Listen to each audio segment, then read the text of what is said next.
दोहक क्या है। एक खुशहाल परिवार जिसमें माता पिता, दादा और भाई बहन थे। उन्हें अपनी खुशियों पर नाज था।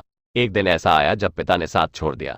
अपने बेटे के चले जाने से दादाजी को बेहद अफसोस था, पर उन्होंने अपनी बहू और पोते पोती के भविष्य को पहला स्थान दिया और अपने गमों को छोड़कर नई राह पर चलने का जज्बा अपने घर वालों को दिया। लेकिन एक साल बाद ही उनके पोते की एक दुर्घटना में मृत्यु हो गई।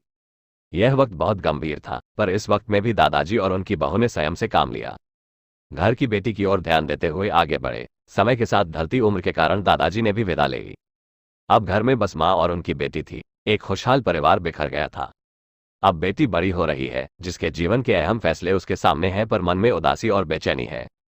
महज 14 वर्ष की आयु में पिता और फिर भाई को खो देने की तकलीफ है, पर हमेशा अपनी माँ की सीख पर जीवन में आगे बढ़ती रही।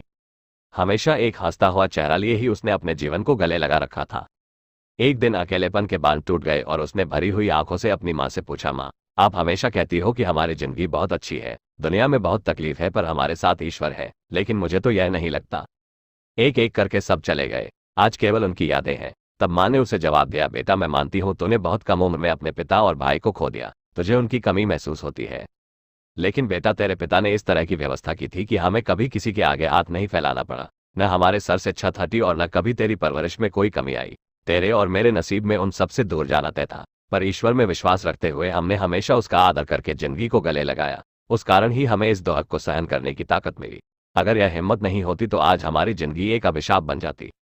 सीख, खुशी और गम एक ही सिक्के के दो पहलू हैं और हर एक पहलू जिंदगी में दस्तक देता है। बस व्यक्ति को गम को बड़ा नहीं बल्कि छोटा करके देखना चाहिए।